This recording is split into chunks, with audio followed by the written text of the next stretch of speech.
ആതിരയും നൂറയും കൂടെ സംസാരിക്കുകയാണ്. ഷാനവാസിനെ പറ്റിയാണ് സംസാരിക്കുന്നത്. എന്ത് പറഞ്ഞാലും അത് പേഴ്സണലായിട്ട് എടുക്കുന്ന ഒരാളാണ് ഷാനവാസിക്ക എന്ന് പറയുകയാണ്. എന്നിട്ട് ഗെയിമിൻ്റെതായ രീതിയിൽ എടുക്കത്തില്ല. അത് പേഴ്സണൽ വെച്ചിട്ടാണ് ഈ ഒരു പ്രശ്നങ്ങളെല്ലാം ഉണ്ടാകുന്നത്. നിങ്ങൾ പറയുന്നതൊക്കെ എനിക്ക് ഹേർട്ടാവുന്നുണ്ട്, പക്ഷേ എനിക്കത് കൊള്ളുന്നുണ്ടെന്ന് ഷാനവാസിക്ക പറഞ്ഞെന്ന് ആതില പറയുകയാണ്. അപ്പം ഞാൻ പറയുന്നത് കുത്തുന്ന പോലൊക്കെ ഞാൻ സംസാരിക്കാനുണ്ട്, ചിലപ്പോൾ വേദന എടുക്കും എന്ന് അതില പറയും. പുള്ളി ആ ഒരു സെൻസിലെടുക്കുന്നത് കൊണ്ട് അത് മനസ്സിൽ വെച്ച് പെരുമാറുന്നില്ലെന്ന് അതില പറയുന്നു. ആരെങ്കിലും ഫൈനൽ 5 എത്തിയോ ഇടിക്കുകയോ ഒക്കെ ചെയ്യട്ടെ, പക്ഷേ ആരെയും ഉപദ്രവിക്കാതെ, മാനസികമായിട്ട് ആരും ശരീരമായിട്ട് ഉപദ്രവിക്കാതെ എത്തട്ടെ എന്നാണ് അതില പറയുന്നത്. നൂറ ചോദിക്കുന്നത് പുള്ളി വിചാരിച്ചോ നമ്മളാണെന്ന് പറഞ്ഞത്. അന്നേരം അതില പറയുന്നത് അല്ല, നമ്മൾ 3 പേരോട് ഡിസ്കസ് ചെയ്ത കാര്യങ്ങളാണെന്ന് പറഞ്ഞ് ഞാനത് തിരുത്തിന്ന് അതില. രണ്ടുപേരുടെ കഴിച്ചുകൊണ്ടിരിക്കുക. അപ്പം അതില സംസാരിക്കുമ്പോൾ നൂറ കഴിച്ചുകൊണ്ടിരിക്കുന്നു. എന്നിട്ട് അതില പറയുന്നത് ഇനി ബേബി സംസാരിക്കും, ഞാൻ കഴിക്കട്ടെന്ന്.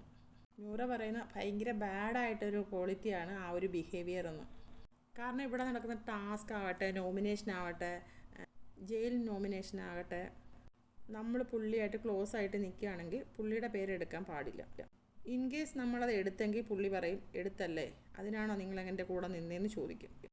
എന്നെ വെച്ച് ഗെയിം കളിക്കുകയായിരുന്നില്ലേ, ഇതിനാണ് എൻ്റെ കൂടെ നിന്നേയില്ലേ, സ്വാർത്ഥ താല്പര്യത്തിനായിട്ട് എന്നെ വെച്ച് യൂസ് ചെയ്യുമായിരുന്നില്ലേ എന്ന് പറയും.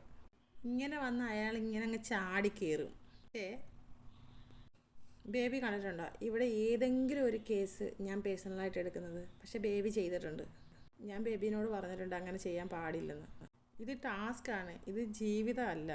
ഇത് നമ്മുടെ റിയൽ ലൈഫ് ഇങ്ങനെയല്ല. നമ്മളിവിടെ ടാസ്കിൽ പല കണ്ണിങ്ങായിട്ട് യൂസ് ചെയ്യും, പല കള്ളത്തരങ്ങൾ ചെയ്യും, ചതി ഉണ്ടാകും, എല്ലാം ഉണ്ടാകും. അപ്പം നമ്മൾ അത് ഒന്നും പേഴ്സണലായിട്ട് എടുക്കേണ്ട കാര്യമില്ല എന്ന് നൂറ പറയുന്നത്. അപ്പോൾ അതിൽ ഓരോരുത്തർക്കും ഓരോ നേരം ഓരോന്ന് തോന്നും. ഇപ്പോൾ ബേബി ഒരാൾ ഒറ്റപ്പെടുത്തിയാൽ ബേബിക്ക് സഹിക്കുമോ?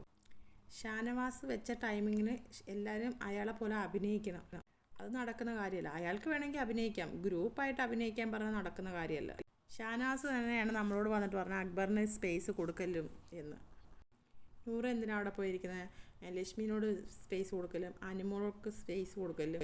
അവിടെ നിങ്ങളായിട്ട് കൊട്ടുക, നിങ്ങളെന്തിനാണ് സ്പേസ് കൊടുക്കുക, നിങ്ങളെന്തിനാണ് അവരുടെ അടുത്ത് പോയി ഇരിക്കുന്നതെന്ന്. എന്നിട്ട് വന്ന് നമ്മളോട് ചോദിക്കും പഴയതൊക്കെ ഓർമ്മയുണ്ടല്ലോ ഇല്ലേ എന്ന്. അപ്പോൾ പഴയതൊക്കെ നമ്മളെ ഓർമ്മിപ്പിച്ചാൽ നമുക്ക് അവരോട് വൈരാഗ്യം ഉണ്ടാവും. നമ്മുടെ ഉള്ളിലോട്ട് ആ വൈരാഗ്യം വീണ്ടും വീണ്ടും ആക്കുകയാണ് പുള്ളി ചെയ്യുന്നത്. അതിൽ വീണ് പോയത് നമ്മളാണെന്ന് അതിൽ പറയുക. നമ്മൾ പേഴ്സണലായിട്ട് എടുക്കുമ്പോൾ നമുക്കായിരിക്കും അതിൻ്റെ ബുദ്ധിമുട്ട്. ബാക്കിയുള്ളവരൊക്കെ ഒന്ന് പറഞ്ഞ് രണ്ട് പറഞ്ഞ് അതങ്ങ് മറന്നു കളയും. എന്തായാലും നല്ലോണം സംസാരിക്കുക, നമ്മൾ ഫ്രണ്ട്സായിട്ട് പോവുക എന്ന് അതിൽ പറയുകയാണ്. മാക്സിമം പ്രശ്നങ്ങൾ പറഞ്ഞ് തീർക്കുക, ഒതുക്കേണ്ടതാണെങ്കിൽ ഒതുക്കുക, അല്ലാതെ വെച്ചുകൊണ്ടിരിക്കേണ്ട കാര്യമില്ല എന്ന് നൂറയുടെ അതിൽ പറയുക.